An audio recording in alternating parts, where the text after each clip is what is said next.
Welcome back. We are back from break and we are continuing our conversations at the Responsible AI Summit. We have been on many continents today and we're continuing our journey around the world. We have flown back in time or forward in time, I guess, back to India, where we are joined by Heramb, who will talk to us about AI in the global south. Heramb, I know you have a lot to say, so I will allow you to introduce yourself to our audience today. Audience, feel free to leave questions in the comments. We will address those questions during the session. And warm welcome to you, Heramb, and I look forward to hearing your presentation. Yeah, thank you so much, Clara, and thank you to Jochen and the whole team. It's been a very wonderful event. I've been following it, and the range of conversations we've had is just truly extremely needed and very on point. So yeah, my name is Heramb. I am from India. I run the India chapter of Encode Justice. So we are the world's largest youth-focused movement on AI risks. I've also been a policy research group member with the Center for AI and Digital Policy, which essentially responds to statements, does a lot of work in the AI policy and legislation space. So yeah, without further ado, I'll just quickly try to share my screen and hope that it is all smooth.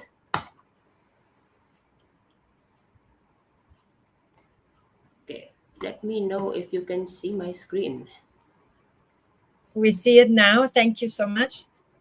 Excellent. Okay, so the very specific thing I wanted to chat about was the role of the Global South in AI governance, something which is sometimes a little bit overlooked. We see a lot of kind of like power concentration happening in very specific countries across the world in terms of where the AI frontier is being pushed, where the AI regulation is perhaps has the most effect. So those tend to be power centers in Sacramento, power centers in Brussels, and so on. So but the Global South does have a unique kind of problem here, unique set of risks. There's a lot of bias in these systems. We saw wonderful sessions earlier as part of this very event, which talked about how AI systems are ignoring most of the languages of the Global South, primarily because they don't have much of an internet footprint. They sometimes don't have a benchmark.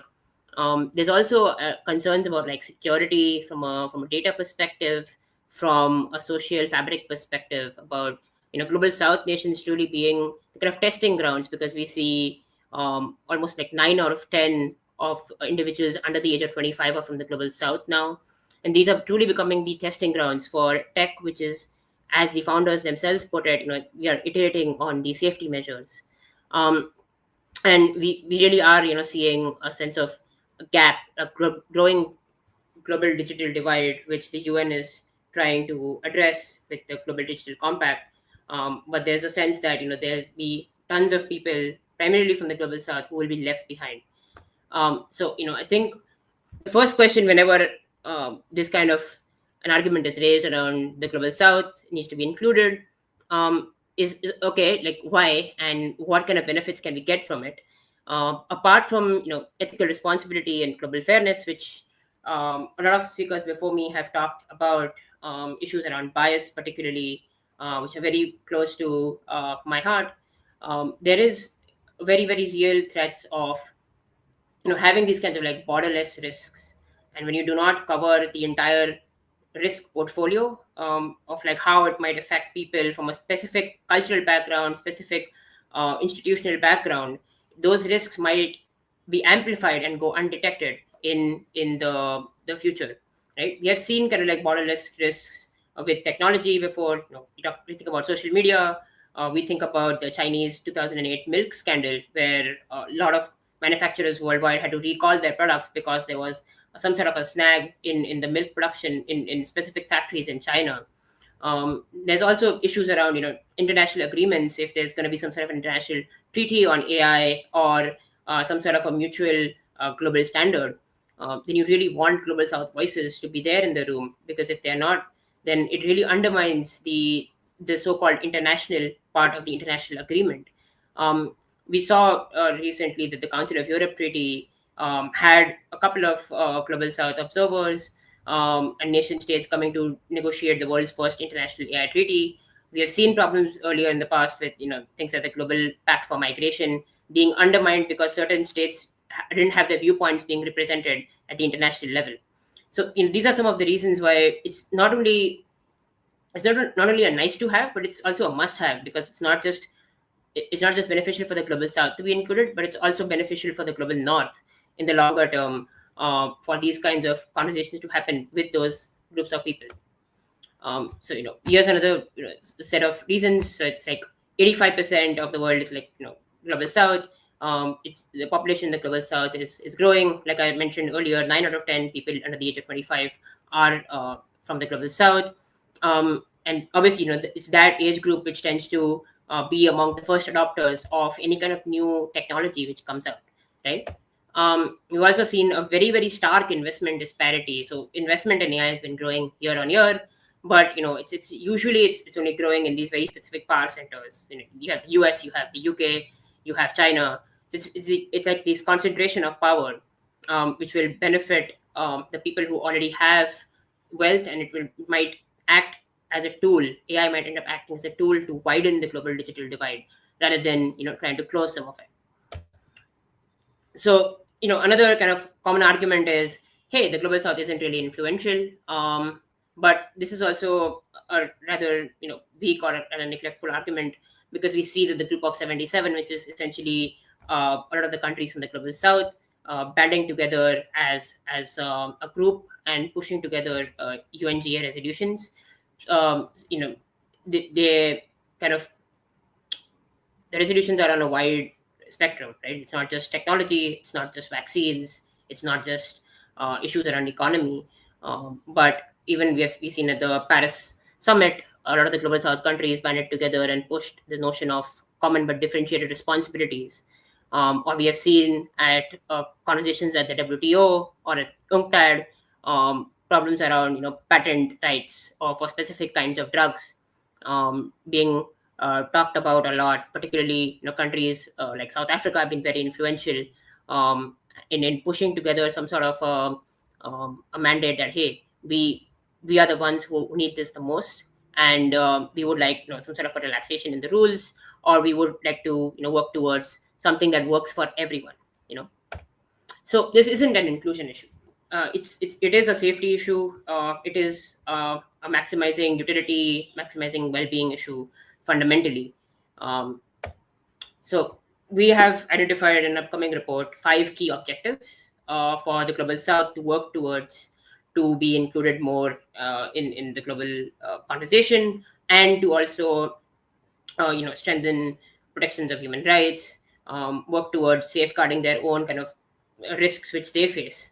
So I'm going to be focusing on only primarily 2 risks from these 5, which is these issues of state capacity. We see that a lot of these global South countries are really, really under-resourced, and issues around autonomous weapon systems. There obviously is a lot to be talked about in terms of leveraging AI for SDGs, which I already saw that there's a fantastic set of lectures already given at the very same summit. But there's problems like techno-solutionism creeping in. We don't want the Global South as countries to be A, testing grounds, or B, just trying to throw AI at every solution, every problem which comes up. We don't want this kind of like rush towards techno-solutionism. There's obviously issues around human rights. Data protection authorities and laws are typically much more lax, or maybe even non-existent in a lot of Global South countries. And we've talked a lot about bias in these kinds of AI systems because of the kind of data sets they have, because of the kinds of things they have typically come across through crawling on the internet and so on. Okay, so let's quickly jump to state capacity.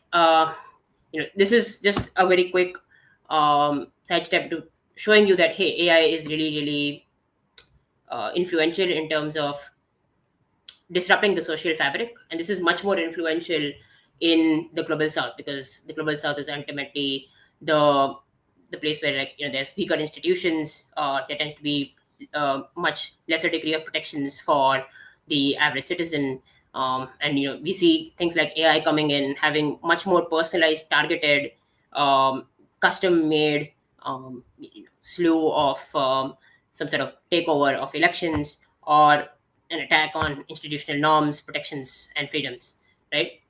So we've seen this kind of rift kind of growing with the safety summits, which is essentially a group of governments banding together to form something called an AI Safety Institute. The whole idea is generate kind of like your own technical R&D mini government department within the governments to set standards, to conduct risk analysis, to conduct evaluations, and so on. And we've seen that in the past, there have been 2 safety summits so far, one in Bletchley Park and another one in Seoul in Korea. And we've seen that global South countries have typically not shown up to these events. Part of the reason might just be them not having enough of an agenda, them not having the invitation or the resources to set up a safety institute. But this kind of like divide is really stark, and it is, again, indication that there's concerns of the global South are maybe not being taken into account, right? Again, we see the global South is not really participating in a lot of the international AI governance initiatives. This comes from the UN's Governing AI for Humanity report, and it's very notable that 118 countries are parties to none of the sampled AI governance initiatives, and out of those, about 114 or 115 are global South countries.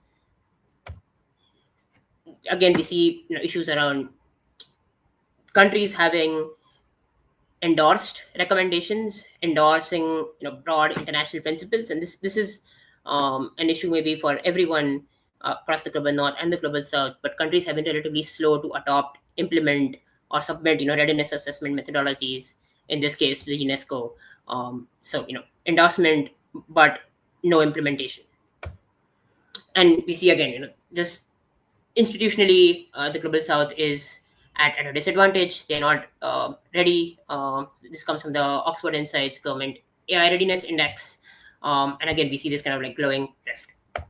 Okay, I have talked a lot about what's going wrong, maybe almost to the point of saturation, but like what kind of like is the action plan going forward? So a few of the recommendations we put forward is establishing AI safety institutes.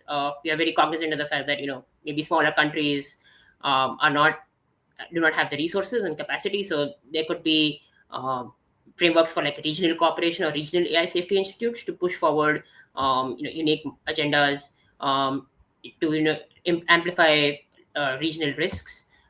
We see some sort of early kind of indications, not in the safety space, AI safety space, but in the healthcare space. A bunch of African countries recently pulled their resources together to strengthen healthcare and carry out healthcare risk assessments in the AU. Any kind of like inter-regional collaboration mechanisms to kind of support each other, having very clear red lines for global standards, making sure that these global standards are being set are, at the end of the day, contextualizable.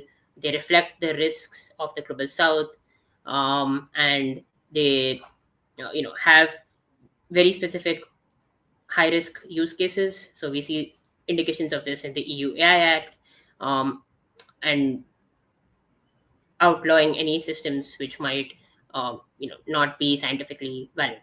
And obviously, another one is, investing in capacity building, training, education, making sure that the risks are well understood and they are properly contextualized.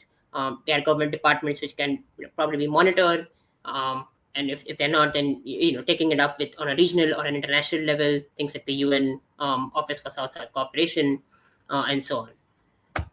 So this is kind of like the broader implementation plan.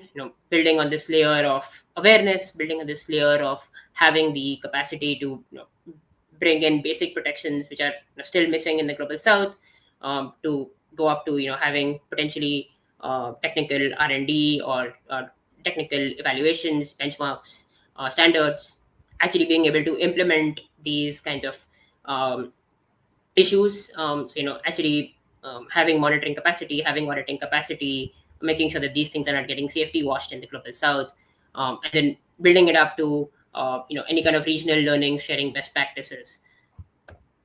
Okay, so quickly jumping issues to autonomous weapon systems. which at first does not seem like it's a global south issue until you see this map and you realize that most of the conflict which happens in the world happens in the global south. And this is again well documented.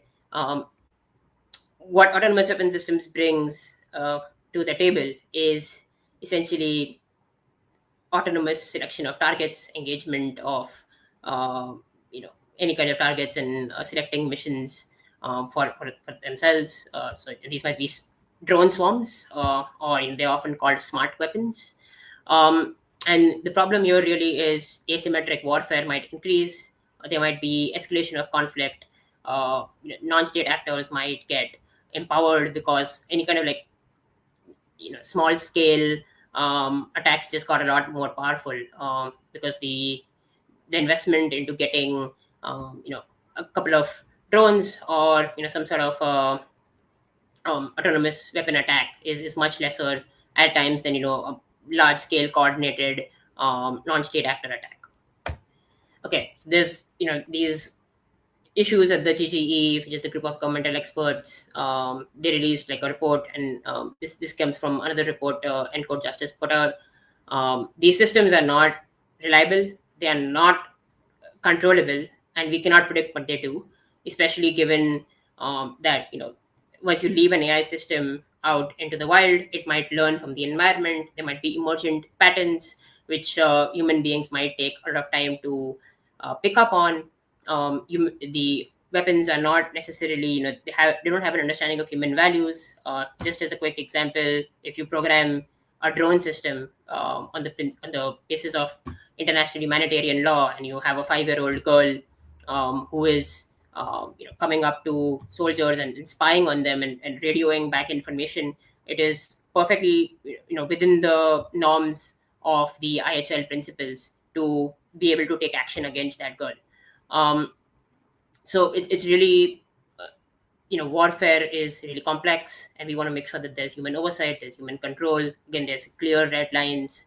A lot of the human oversight issues have been talked about at things like the GGE, other forums like the UNGA, but we kind of see this problem of, we will have autonomous weapon systems, but maybe we'll be able to control it, we'll be able to predict it, and there maybe be no need for human soldiers in the future, which is really just an open call to escalating conflicts, opening the door to genocide. Okay, we saw this very recent win where the UNGA had a resolution adopted from the first committee, which is essentially the committee of the UN which deals with issues on disarmament. 166 countries voted in favor, which was up from last year's tally of 152. This opens up informal negotiations in New York, the UN, in 2025, which is a good development for us. We do see countries. It's typical countries which are the holdouts, and there's also very less discussion on what does a treaty look like, or what do we want to how do we want to control these systems or ban them in the future. Okay, so again, I've talked a lot about the pessimistic side on things, growing conflicts, non-state actor proliferation. What exactly is the action plan here? What is the bottom line takeaway, right? Essentially, it looks like pushing for international treaties. And again, the global south has had influence in the future to advocate and bring forth issues in front of the UN or other international forums to work towards banning or prohibiting weapon systems. So notably, a lot of the global south countries were very active in the biological and chemical weapons conventions treaties. A lot of the global south countries, including notably South Africa, even dropped their nuclear weapons programs and pushed for nuclear non-proliferation. There could be regional kind of laws-free zones. So we have seen nuclear-free zones in the past, which has come in various regions of the world. Most notably, Latin America has been a leader here. So even if there's not an international consensus, there could be regional consensus in saying, okay, we are going to internally monitor, audit, or ban these systems and curtail their use, at least in our backyards. And ultimately, the main kind of holdout right now for these kinds of treaties and negotiations to go forward is verification mechanisms, making sure that there's proper kind of trust building measures, having confidence building measures. So one of the recommendations we put forward was essentially having AI safety institutes from the global south working in tandem with the global north to figure out what kind of contextualized risks there are to AWS systems, do a series of red teaming, and then come up with some sort of a verification mechanism or like a verification timeline or implementation game plan.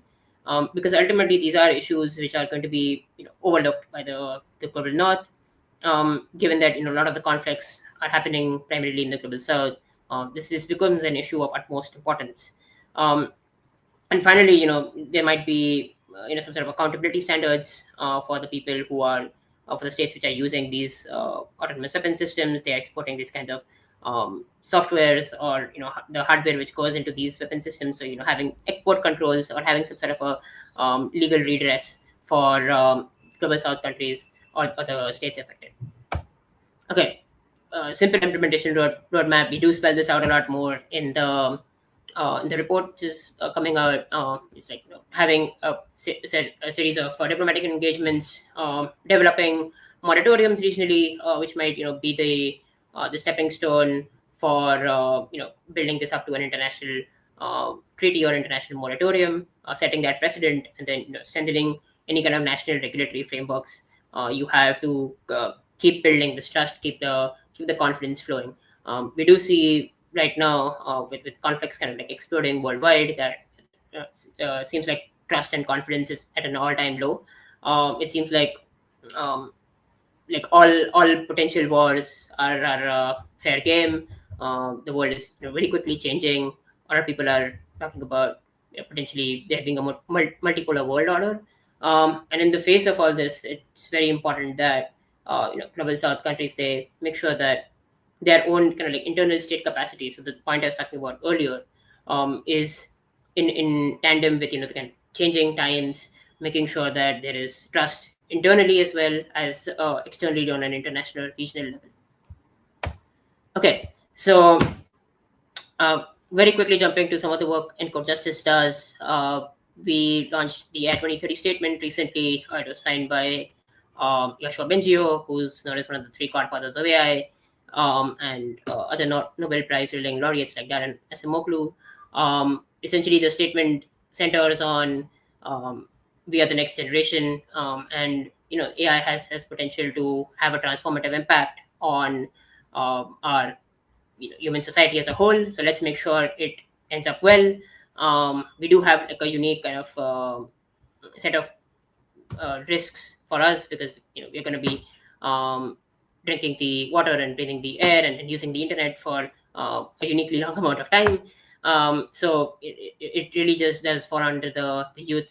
And I invite any of the young people in the audience to join our ranks. Feel free to send me a message. So we work on policy briefs. We work on any kind of workshops and advocacy movements. We recently held a session with Senators Durbin and Cruz in DC. So yeah, with that we come to the end of the presentation, and I'll be happy to field any questions. Thank you so much for that presentation. There was a lot of issues there, some really big ones. Sometimes you think, gosh, there's so much to address really as we are encountering this global and just massive change. I haven't seen any questions come in from our audience, but I encourage you to go in the comments and ask the questions. We have some time to address any questions that you might have out there. In the meantime, I have a question for you. I'm curious a little bit about the conversations that are taking place within the ENCODE Justice community. And have you identified some areas that you prioritize in terms of key areas to address for the organization, and particularly for young people in the coming year or perhaps even in the coming years? Yeah, it's a great question. So essentially, our AI 2030 platform does list some of our priorities, but maybe our priority kind of number one is autonomous weapon systems. We feel that this is a really neglected issue. Conversations on this have been stalling, and this might truly be the thing that kind of pushes us over some sort of a nuclear oblivion edge, right? Because it's been human control, it's been human rationality, which has been kind of keeping us away from that so far. And we do not want to inherit such a world. We think there's a lot of scope in terms of young people bringing in their technical perspectives. Young people tend to have a lot better understanding of how these systems work, what kind of risks might be there in the future. So we work with the Stop Killer Robots movement, which is a global network of civil society organizations and individuals who are focused on stopping killer robots. So that is one of our main issues. We do also obviously work and engage in conversations on truly across the spectrum. So there might be risks of AI in terms of bias, generating deep fakes, undermining institutional integrity. So we do tend to put out reports or respond to any kind of public voice opportunities which pop up. So yeah, that is the answer. It makes me think about, I think there's, now I forget the origin, but there's this quote about knowledge. There are things we know, there are things we know that we don't know, and then there are things we don't know that we don't know. And when you think about young people, and particularly in the context of the global South, one thing we do know is that many of these young people are not meaningfully connected to the digital world, and therefore don't really have a good understanding of what they need to advocate for their own benefits. I wonder, what role can organizations like Encode Justice or other organizations similar to that, but also governments, be useful in sort of building mechanisms that will help ensure that the voices of these marginalized groups, these non-digital groups, particularly from the global South, are also heard in AI policy discussions? So, like, to rephrase the question, is essentially how do we bring marginalized people who are not part of the digital space and their concerns into the mainstream? Is that right? Yes, Okay. and particularly in the context of AI policy issues. Yes, this is a great problem, and it's a great question. I think you have to meet the people where they are, right? Which is why we have a chapter network.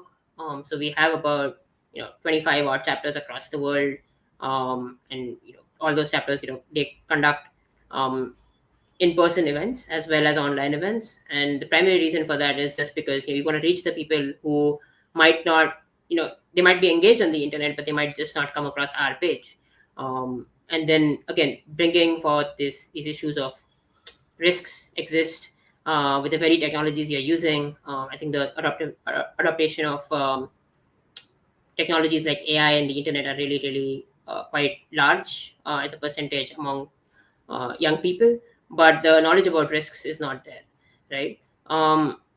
There have been like pushes within some chapters to collaborate with already existing youth initiatives. This might be in collaboration with ministries of youth. This might be in collaboration with already existing youth networks. So one example is youth IGF chapters, and then kind of trying to reach those sets of people. Yeah, I think there can be broader mandates, but those will then have to be more top-down. So I've talked mostly about bottom-up approaches, which is where our organization is mostly at. But we have seen, good youth policies coming from countries, in particularly Scandinavian countries, in terms of empowering youth organizations, in terms of making sure that any kind of issues which are central to the youth electorate is being amplified. Yeah. I think that what we some of the rise of the youth that we saw coming out of Sweden some years ago comes to mind, and I have myself quite the dream of the youth of the world rising up in the same way and demanding that they become part of these conversations, because you are the future, and it is the world of the youth that will be forever changed. They will not get to experience what it means to live without these very advanced forms of AI reaching directly into human lives. And so the time is now for the young voices to gather and be heard. So I want to thank you so much. Keep doing the good work. Thank you so much for taking the time to join us here at the Responsible AI Summit. For our audience, if you want to hear more from Heramb Podar, you can connect with him via LinkedIn. The LinkedIn link is in our schedule online, so feel free to reach out to continue the conversation. And for young people around the world, if you have not heard of ENCODE Justice, hop in to the online world and hear more about it. If your country doesn't yet have a section there, maybe this is something that you as a young leader could hop into. Thank you again, and all the best to you. Thank you so much. Thank you.